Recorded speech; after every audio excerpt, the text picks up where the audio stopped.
All righty. Well, let's start the ball rolling here. We got a lot of folks here, and we're all busy people in this Hollywood of ours. Um, so I'm Richard Rushfield, columnist for the Ankler. I want to thank everyone for being here. I think this is so important that we do this. This meeting arose for I had a conversation with my co-host here, Matt Stoller, who is, as I said, probably the leading writer about mergers and monopolies in America today, indispensable advocate on issues. She writes the big is the title of it, right? At Substack newsletter that everyone should follow and subscribe to. But so last week, this news that Paramount would like to buy Warner's was announced, and it caused sort of given that this news has the ability to dramatically shape our world and what we do going forward. It was met by sort of a shrug and another like, oh, what can you do? And sort of disappeared from the trades and from coverage within a day. This is potentially cataclysmic news for Hollywood in terms of artists and creators and craft people and executives and everyone else who works here. The potential of losing another studio if that's what ends up coming about. Um, and also, it was just met by this sort of defeatism that we have no options, that there's an administration that doesn't recognize laws, doesn't recognize history in this.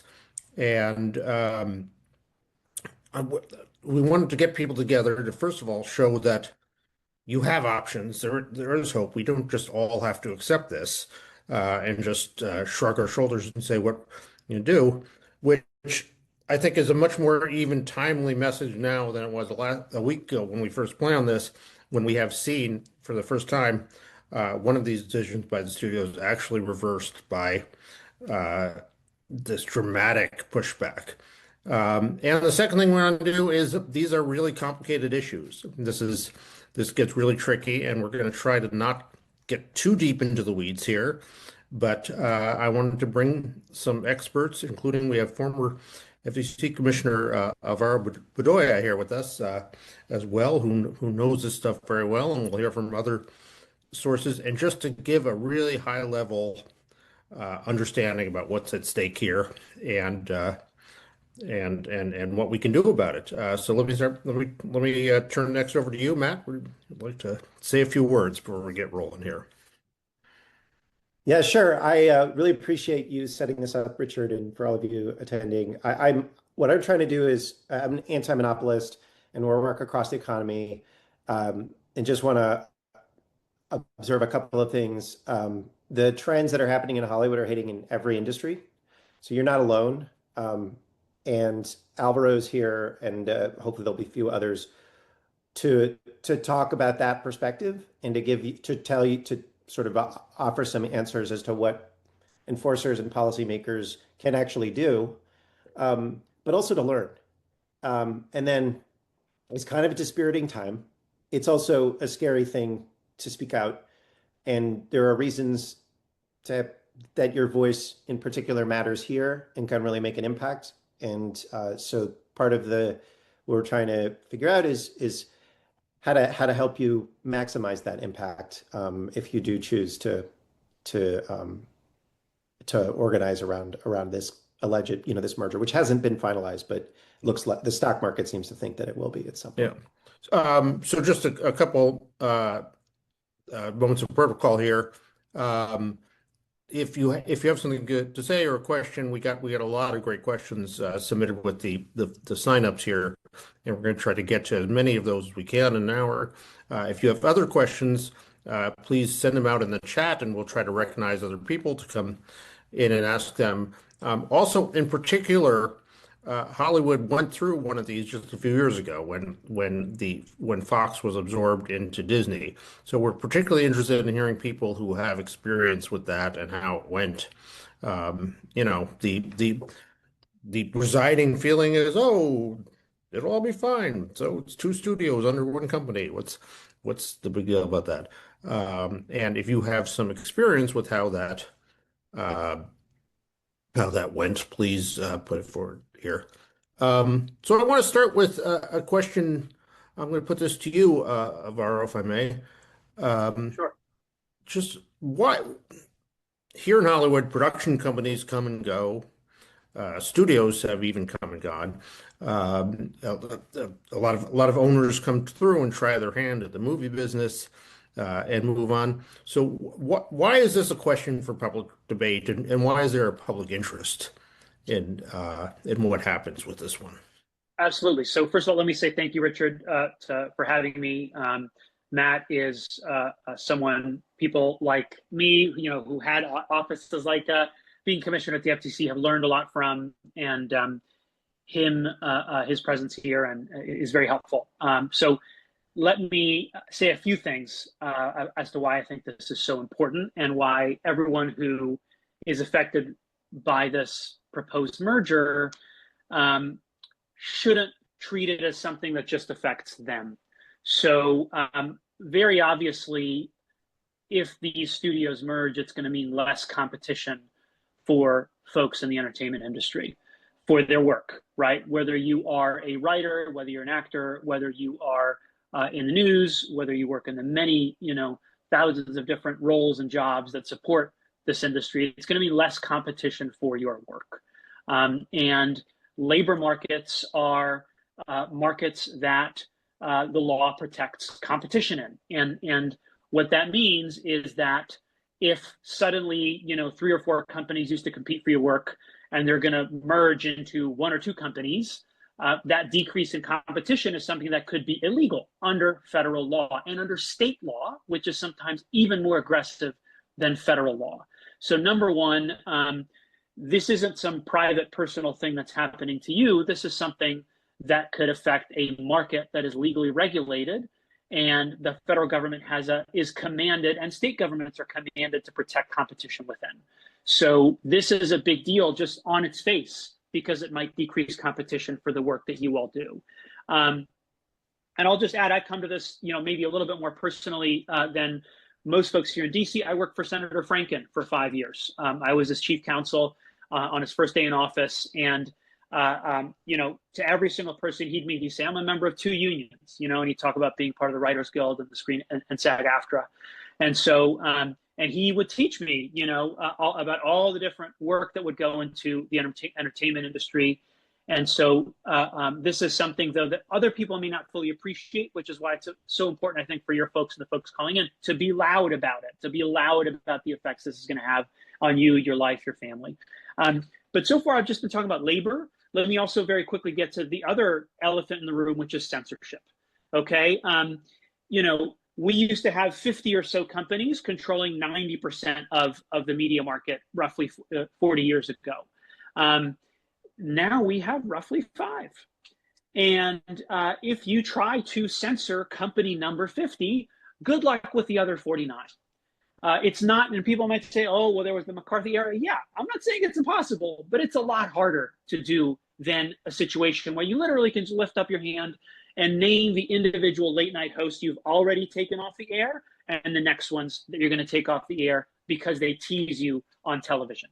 So not only is consolidation bad for folks who work in the entertainment industry, it's also bad for everybody else in this country who benefits from having free speech on open platforms and robust debate between those platforms for their ideas and for the sentiments they express. So for all these reasons, I think this is a big deal, not just for Hollywood, not just for the entertainment industry, but for the country as a whole, and why it should not just be people in Hollywood who care. Let me add just one last thing, Richard, that you didn't ask me about, but I think it's, if I can say one thing that everyone should walk away from this thinking. You may hear, oh, you're a former federal enforcer. Does it stop and end with the federal government? No. N-O, no. Okay? Attorney General Rob Bonta has the capacity to step in and try to block this merger. Other state attorneys general have the capacity to step in and stop this merger. And like brass tacks guys, these are elected officials who have a future in electoral politics. And if they hear from their constituents, this is hurting me, my family, my ability to put food on the table, this is something they have to reckon with. And there have been numerous instances in which the state governments have moved and the federal government has followed, or maybe not even followed, but still, those are challenges that can come from state officials, not just federal officials. And you are those state officials' constituents, no matter where you sit in this call listening to it today. That's great. Thank you. And by the way, another element of protocol here, response to question, we will be recording this, but also people, if you raise your hand to ask questions, you will be videotaped. So be aware of that, and the videotape will be distributed. So if you wish to maintain your anonymity, maybe don't join us. So I want to follow up on what Alvaro said to you, Matt. There, how.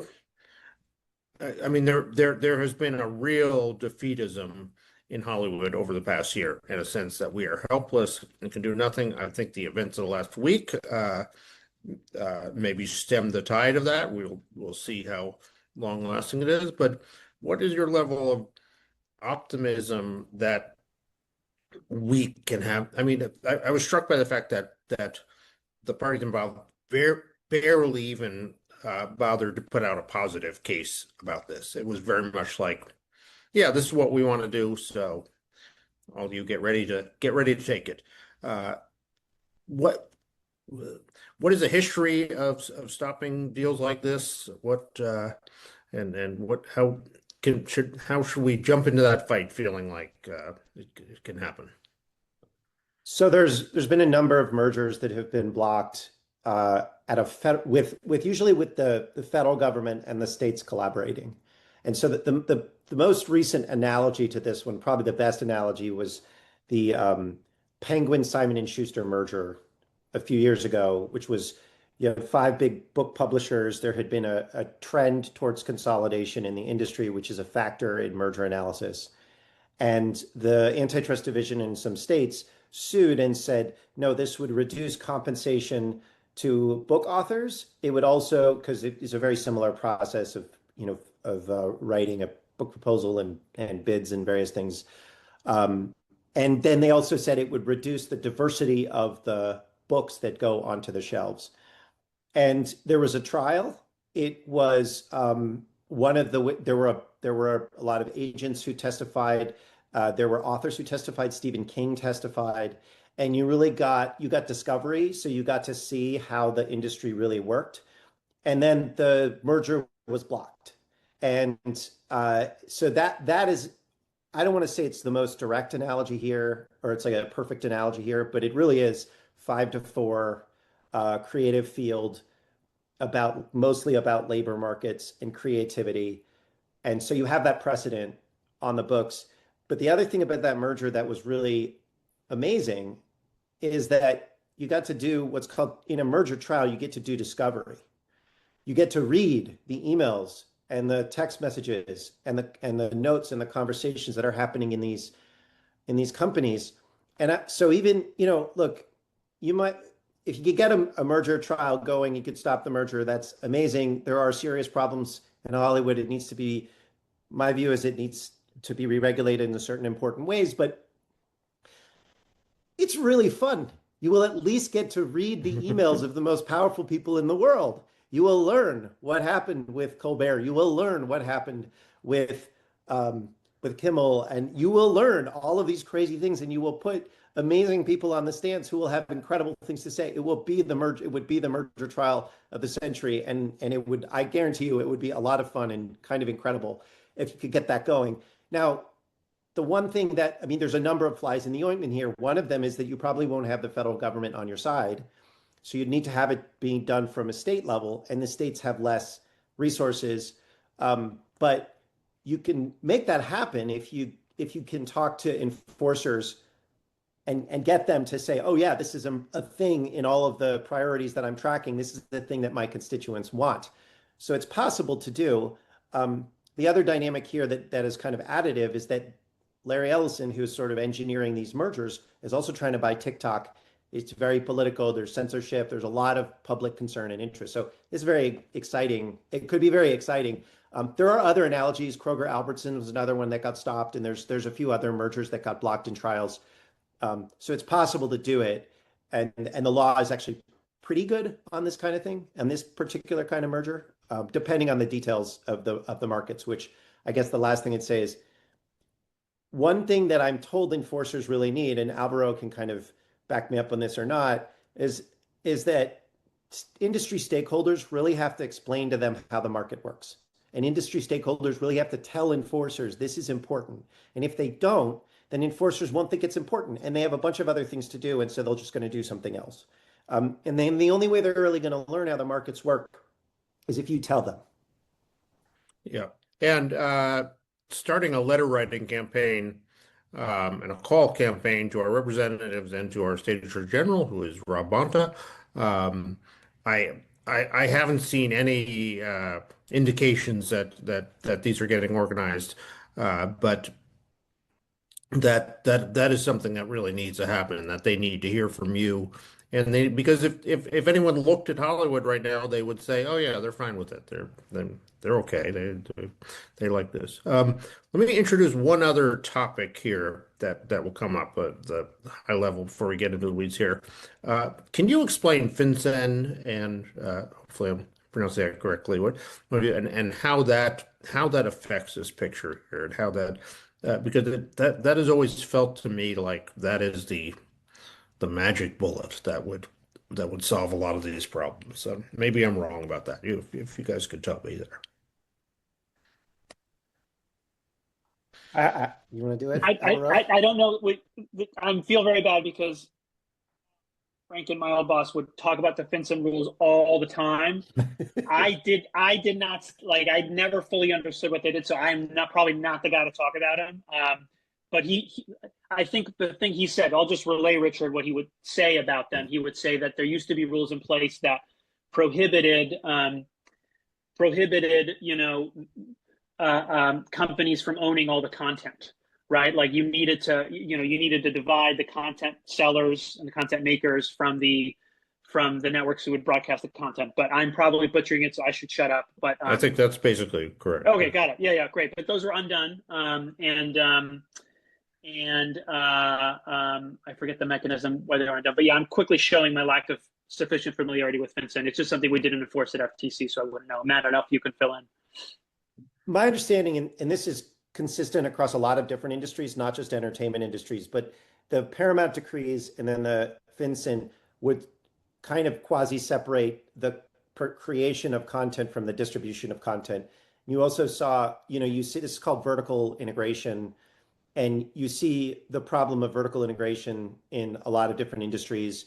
In alcohol industries, you have a three-tiered state-level structure of production, distribution, and retail. And this industry structure tends to do is it creates more open markets because you don't have conflicts of interest at different levels of the market. So if you're a big streamer or you're a big distributor, you don't have an incentive to promote your own content and disfavor other people's content.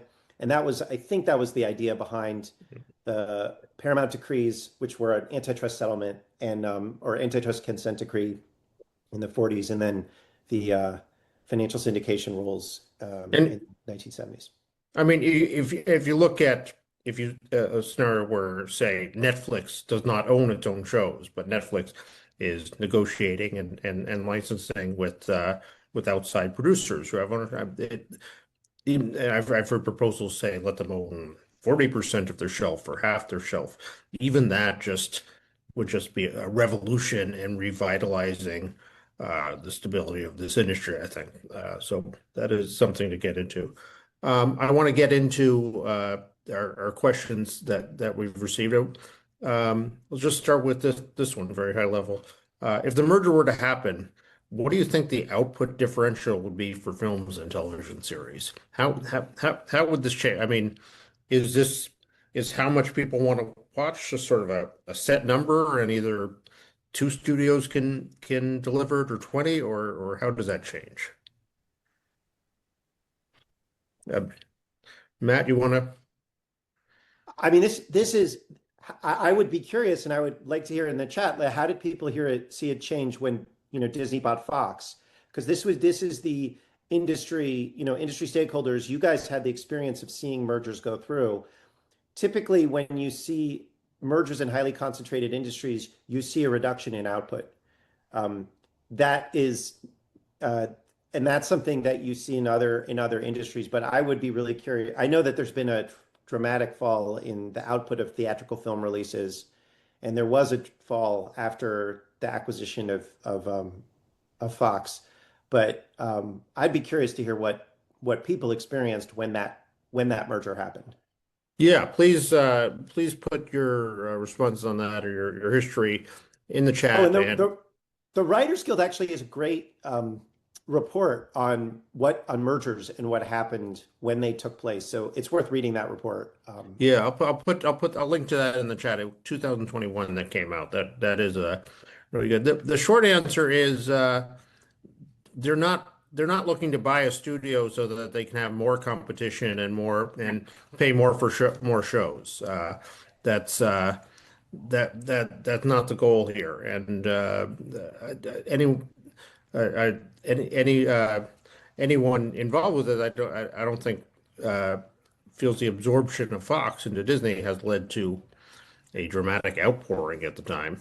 Can I jump in, Richard? Yeah. Sorry, I didn't want to interrupt you. When you're done, I have a No, go ahead. suggestion. Go. It's all yours. So I want to point out that, like, in many ways, this experience of Jimmy Kimmel was completely horrible. Still, it is completely horrible. But there is the fact coming out of this experience. I don't know what's happening. I've got a Zoom going at the same time that I'm on with you. I'm sorry. Hey, Jason, I think we can hear you loud and clear, though. Sorry. So there's a whole lot of folks who are paying attention to your industry and the effects of concentration in your industry that previously were not paying attention to it, right? So a whole lot of folks are starting to say, like, oh, wow, like, it's kind of crazy that the president could wield so much power over this industry because of this merger. And so more people are paying attention to what you do than were 2 weeks ago, categorically.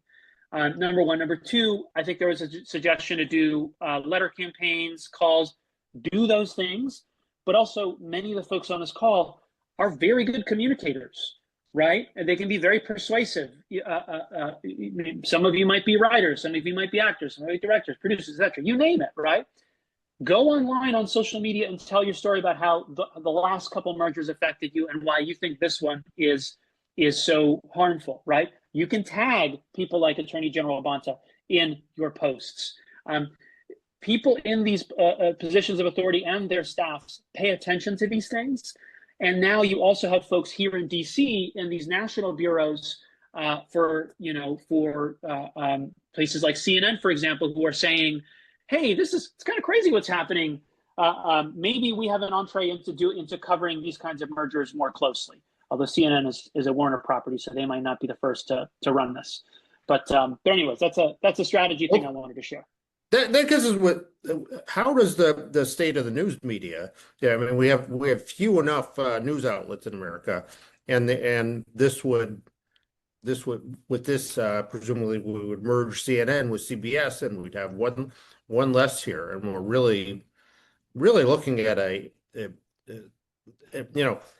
in that world, if you want to get into it, so you have Fox News is what it is. You would have CNN and CBS under sort of a tech control that has shown itself extremely I don't know what you call it, friendly to the current administration, and poor MSNBC is about to be spun off into the hands of God knows who. How does that change the equation? Alvaro, do you have thoughts on that? Oh, I think you're muted, Alvaro. Yeah, sorry. I'm even though I regulated the tech industry, that means nothing about my capacity to literally take myself off of mute. So look, let me give you a simple rule of thumb here, which is it used to be the competition law was very concerned with like 8 to 7 and 7 to 6 mergers or 6-5 mergers, right? 50 years ago, maybe 60 years ago, that was considered a very bad thing, right? Now, increasingly, you hear about 4-3 mergers, 5-4 mergers, that kind of thing. We are now in that territory, in my view, when it comes to news, right? For the reasons you stated. You've got Americans who watch the nightly news, maybe watching ABC, CBS, NBC, maybe CNN, maybe Fox News. You have a scenario where you're moving to maybe 5 main sources of news to 4 main sources of news, if CNN and CBS are going to be under the same banner. And so that is a real, that is a shorthand for a scenario that antitrust enforcers are right. And so now we're getting, I saw someone put and NPR, but now we're getting into the market definition. And so in general, what you do in competition law is you look at the narrowest cognizable market, right? And I think a lot of people would say, oh, well, I listen to NPR on my drive into work, right? Or I listen to podcasts, when I'm washing the dishes, in a way that nightly news for an important sector of the population is still kind of appointment television. So I would say this market of nightly news is going to move from 5 to 4 based on the way you've described it right now, and that to me, rings a lot of bells. Let me just ask you a general philosophical question. What happens to creativity? It's a question a few of our people have asked. What happens, not just to jobs, but creativity when you have mergers? Like when you see areas where, say, the tech world has entered into, does that give people the stability to be more creative? Maybe it creates a safe space where artists can flourish. What's the experience with that in other fields besides entertainment? You want to talk about T-Mobile, Matt, and what happened with that? Go for it. Well, look, I mean, you all remember that T-Mobile used to be a place to get a great deal on your cellular, right? And they had this maverick CEO who basically just slashed prices and was eating up a lot of the market share of the Verizons and AT&Ts of the world. And then it was Sprint T-Mobile, right? Sprint bought T-Mobile, and I certainly don't see those crazy ads from, I think it was John Legere I just saw someone say, can't wait for the Ninja Turtle sequel, and I wish I was more dialed into the chat here. But yeah, I mean, that's gone. And look, you do have Mint and you have these upstarts. It is a different market model where you're paying up front, right? And so it's not like innovation goes away completely, but certainly we've seen in the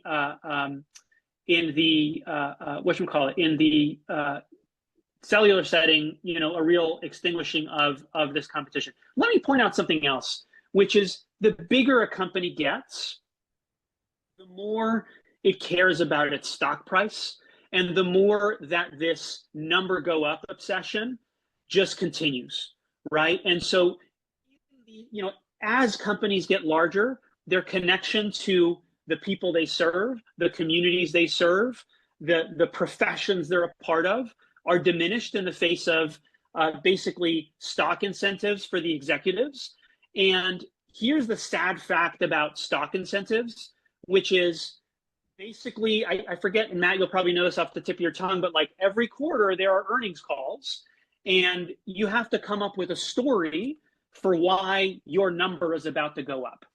Okay. And so one of the easiest ways for that number to go up is for you to say, oh, we're going to cut labor costs. We're going to cut these purchases. We're going to cut X and Y and Z.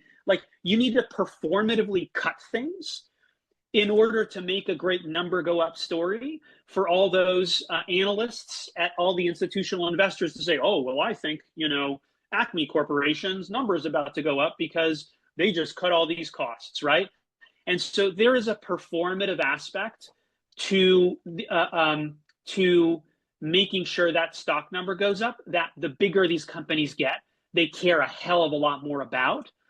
And so, one of the reasons I was so pleased with the negotiations that SAG-AFTRA and WGA engaged in around protections for AI is that you all managed to put in place, frankly, what are some of the best AI protections in any industry anywhere in the United States, right? Because you could have totally seen a world where Paramount-Warner, went through, and the first thing they did is say, hey, like, we're no longer going to have live actors and, live background actors. We're just going to download them off the files we've been scanning on the lot for the last 3 years. And thanks to those great agreements that SAG-AFTRA and WGA were managed to put into place, they can't do that. Will they cut other stuff? Sadly, yes. Almost certainly, yes. And so I think the answer to your question, and I know it's kind of a rhetorical question, is very obviously yes. And there's lots of examples you could draw on to get that. Oh my gosh, former Chair Khan has just joined us. Thank you very much. We're gonna recognize you. We are very pleased to have a very special guest, Lina Khan, the former chair of the FCC, is here with us. And thank you so much for joining us. And just wanted to hear, for starters, I'd love to hear your perspective on this merger and the possibilities here, and how much can individuals here in this community impact this, given that we have an administration that doesn't seem terribly interested in our voices in Washington at this moment.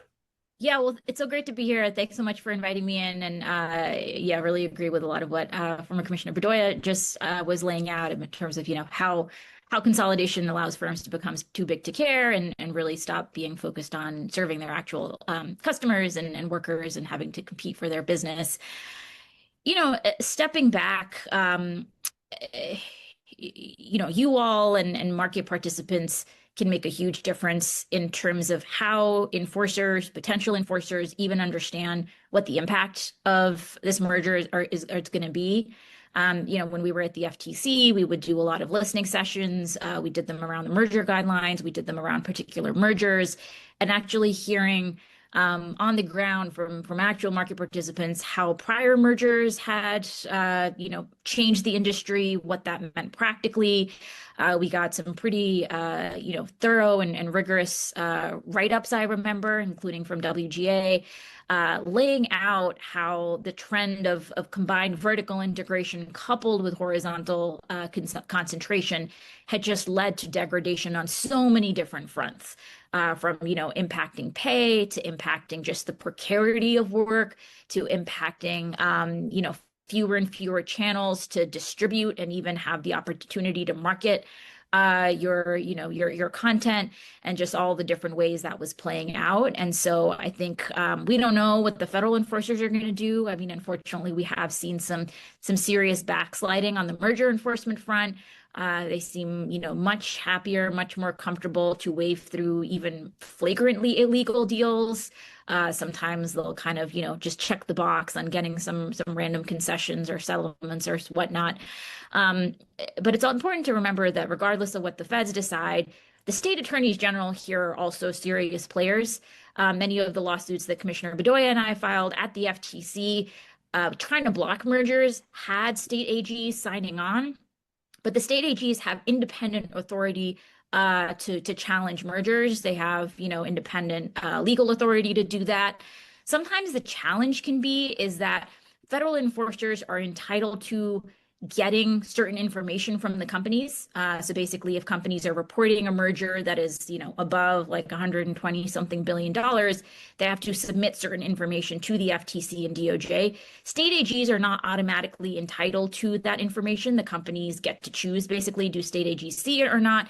And so practically, that can be one handicap, which makes it even more important for market participants to be engaging with the AGs to provide them information, because they may be a little bit more in the dark than the feds would be. But, state AGs absolutely can and do independently seek to block mergers. And so that should be a viable path here too. So what are the most effective paths for in terms of getting our voices heard and hearing that? You mentioned listening sessions. Is it possible that our unions could put them on, and the unions can organize these things, getting the facts out, getting our voices heard? Is it just is it just sending in emails, or how can we best be heard in these circumstances? Yeah, I mean, I think it could take a few different forms. I think to the extent that you all can organize some type of listening session or town hall and secure commitments from state AGs to participate. Maybe it's just online and, different state AGs can zoom in. I think that would be terrific for them to get to just sit down and hear directly from people.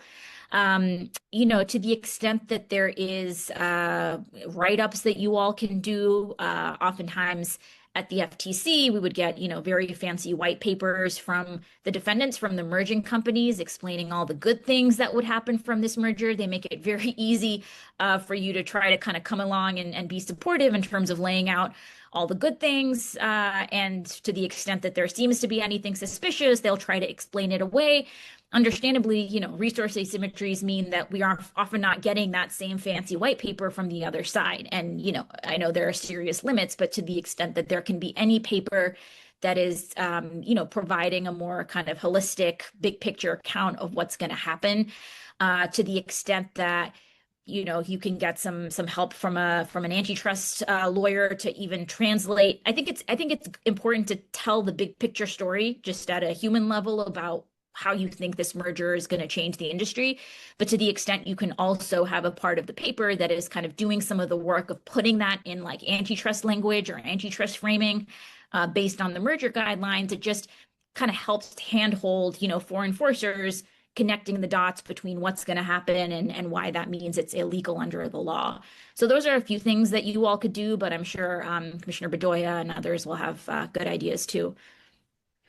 And to note in the chat, Alan Salkin there had a very good suggestion about how to help get the word out there. I'd like people to think about that.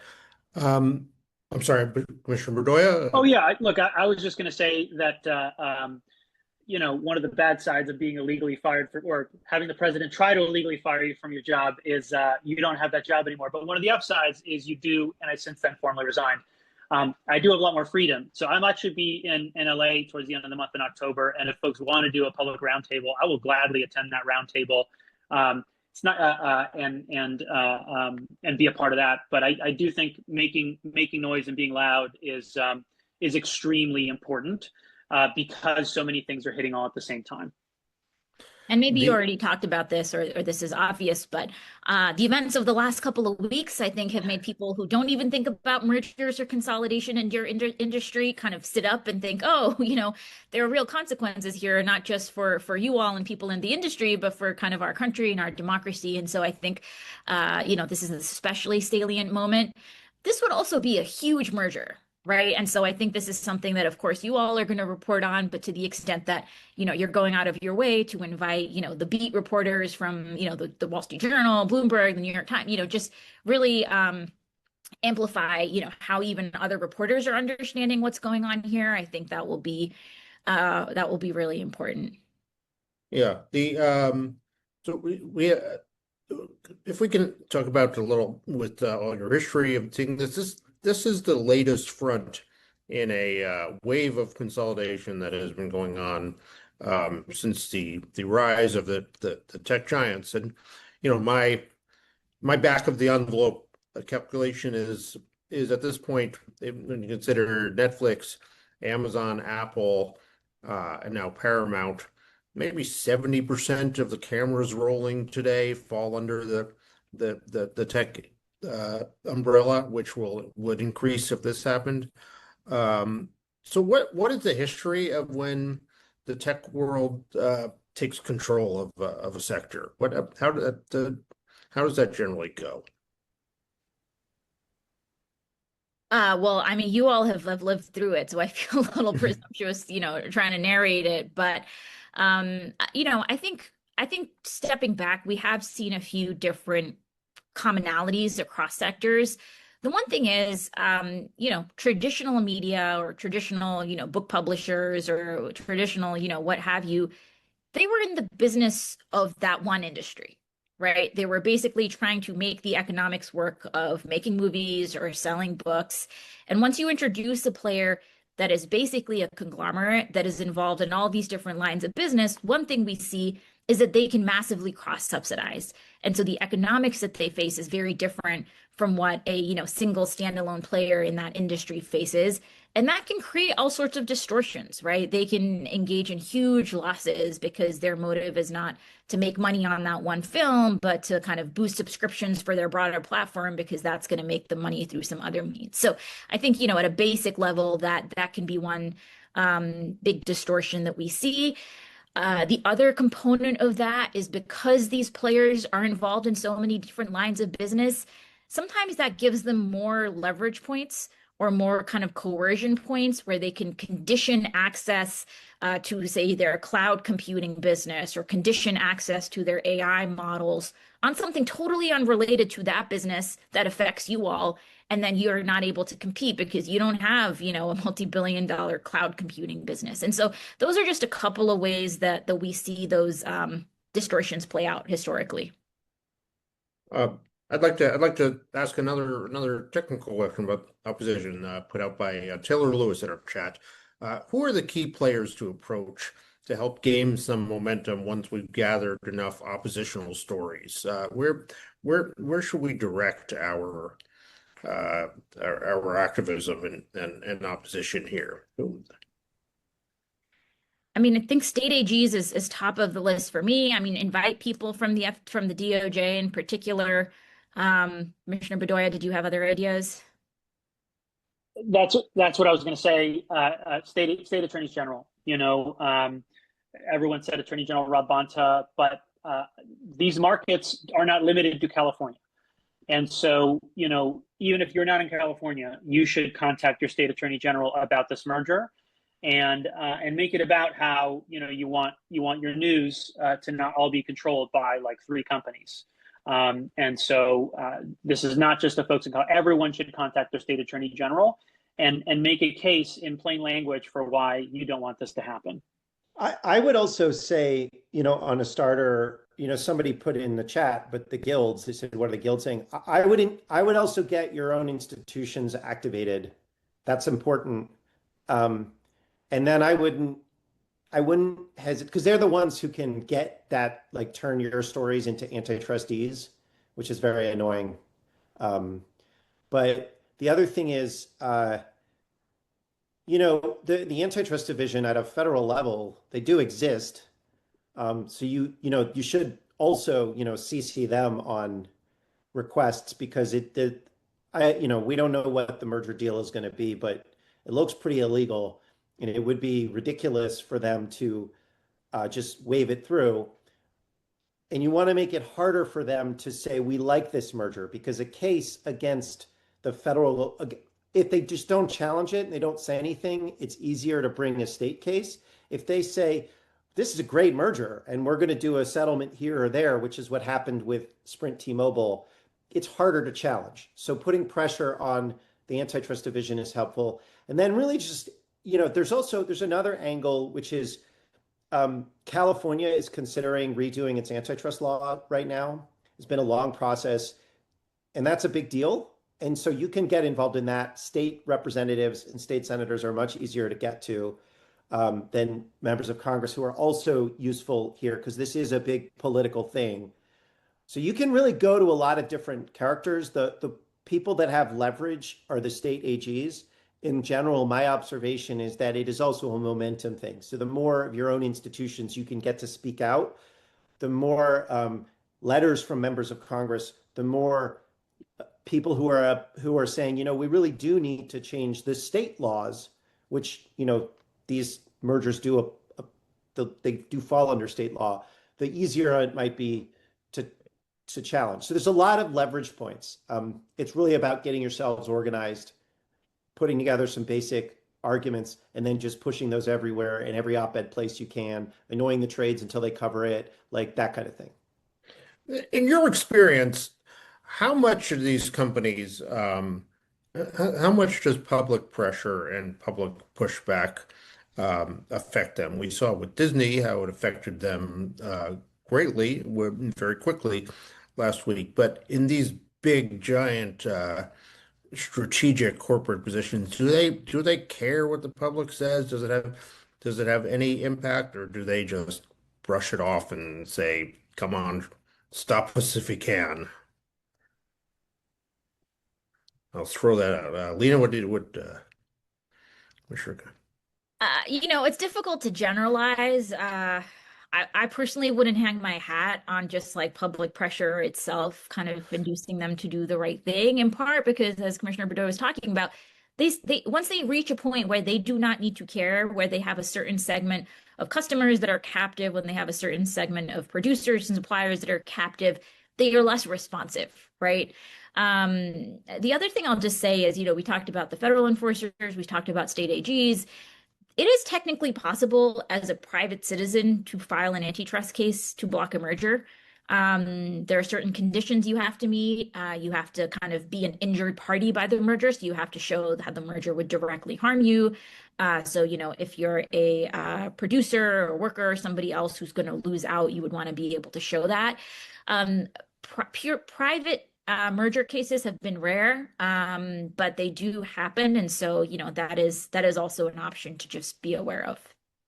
And I think especially in this instance, I would say, one of the mergers that was recently blocked that is kind of, I think, most in the universe of what you all would be facing was the DOJ lawsuit against Simon & Schuster's merger. And one of the main arguments they made there was that merger, the case was less about that merger increasing how much customers will pay for books. It was about that merger basically depressing how much best-selling authors would be able to get in terms of advances and in terms of pay. And so that entire story was told through the prism of the authors, which I think is, that case, the fact that they won really stood for the proposition, underscoring that mergers can be blocked, not just because they're going to result in worse thing for consumers, but also because they can make things worse for producers. And I think, you all, you're storytellers. You have just really, I think, unique ability to tell a public story here. And so really leaning into that, I think, could be quite effective. So I just want to note, there was a private suit recently about Fubo against Disney and a bunch of companies on the sports joint venture, which worked. They actually got a judge to strike down the joint venture, which was it was under, I think it was under merger law. The outcome wasn't great at the end, but it has worked for a private suit. I'd also note, just like, there's a lot of negativity here where, like, what happens when tech takes over and there's all these bad things. My understanding, and I haven't followed it closely, but my understanding is that Simon & Schuster is doing really well now. KKR bought it, which we were all really afraid because, KKR is a private equity group. They bought it from Viacom. But I'm told that they've invested in the business, that the editors are happy there, that they're putting out good books. And then when we've seen other mergers that get blocked, when what you typically see is not always, but you often see very positive impacts. So this isn't like just a negative story. Like, blocking mergers does actually lead to usually lower consumer prices, higher wages, more options, that kind of thing. So there's been this narrative in Hollywood here for about 10 years now that you've got to have scale to compete. Scale, everything in scale. And there's been people who have defended this proposed deal say, well, you're taking two unhealthy companies, combine them and have one healthy company. Isn't that better for everyone? What do you say to that? What is the response to, well, this makes a healthier business, so we should all support that? I'm happy to jump in quickly that there is a whole lot of research suggesting that a whole lot of mergers are disasters, that the businesses don't integrate as well into each other as they should. There's a lot of layoffs and there is a lot of lower productivity as a result. And so there's this received wisdom that bigger is better. But what you're even seeing now is some companies are signaling they're unwinding mergers that occurred maybe 5-6 years ago because it just didn't work. And so I think we need to be skeptical about, your stock price might in theory go up, or, you might get a big payout, if this thing goes through. but the actual work of the place may be demonstrably worse after the merger goes through. And there's a couple examples, they're not coming up front of mind, but there is a new tranche of research showing that this stuff is often a complete disaster. And unfortunately, I have to jump, but I would echo that, and really nice to see everybody. Thanks for having me. Thank you so much for joining us. We really appreciate your insight and your wisdom, Commissioner.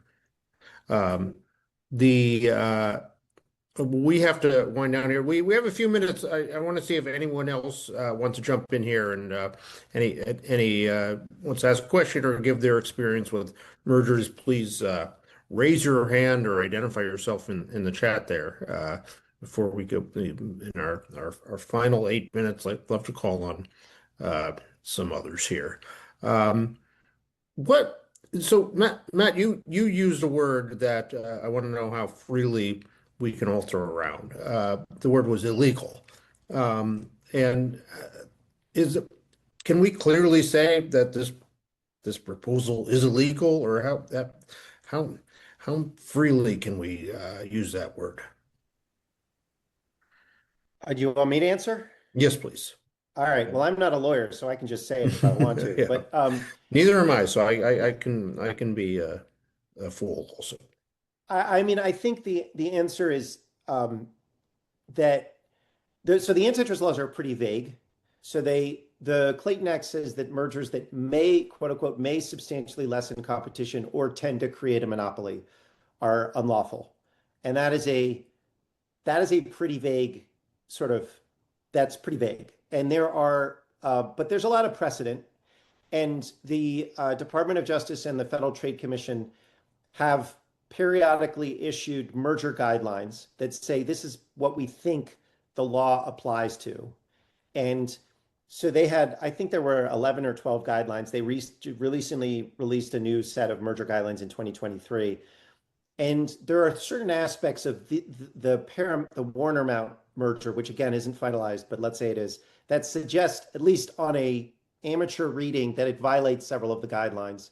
One of them is it's a consolidated market, and it would be a merger in a consolidated market. They tend to say these are the kinds of mergers we'd want to challenge. Another one is that these are head-to-head competitors. These are the kinds of mergers they would want to challenge. It's an industry where there's a lot of consolidation, and these are the kinds of mergers they would want to challenge. It's an industry where Warner and Discovery just merged, and then they want to do another merger. So it's a set of serial mergers. That's another merger guideline. Those are the kinds of mergers they would want to challenge. Mergers are not illegal until a judge says they're illegal, right? But when I look at a merger where you have 5 main companies that's released into the theatrical market, and there are other markets, there's a streaming market, there are other markets that they're involved in, there's news, there's cable, but just the theatrical market, it looks like it would, to me it looks unlawful. But again, you'd have to bring a case and get a judge to say it's unlawful. Typically, these are the kinds of mergers that wouldn't get out of the boardroom in other administrations. So you can tell that they would probably be illegal now. But there are crazy mergers that are happening outside of this space that, anyway, I don't want to get into it, but the law is, I don't want to say the law is adorable, but let's just say that the law needs to be enforced at this point by state, by people who take it seriously, that is to say state AGs. And judges are not lawless. I mean, some of them are, but most of them have some, adherence to the law, and they're not, so it's not hopeless is kind of what I'm trying to get at. Even if the federal government has a certain lack of fidelity to legal principles, that is not true in our legal system everywhere. Alvaro, do you have thoughts on that? I don't, Richard, and actually just hold on because I need to hop off. Okay. But I really appreciate the chance to be here with all of you. I wish you the absolute best. If there's anything I could do, the last thing I'll do is I'll drop my email in the chat. I may not be able to get back to you, but I will try my best. And I hope folks can fight this. Fantastic. Thank you so much for joining us and for educating us here. And we'll be in touch more. I think it is actually time to wrap up here. Is it, Bridget?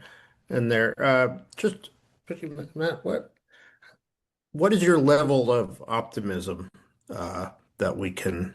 My level of optimism is never more than 20% on the best of days about any topic. But what is your level of optimism that we actually can make a difference here and be heard? Because Hollywood goes into this, notwithstanding last week, in uh, a pretty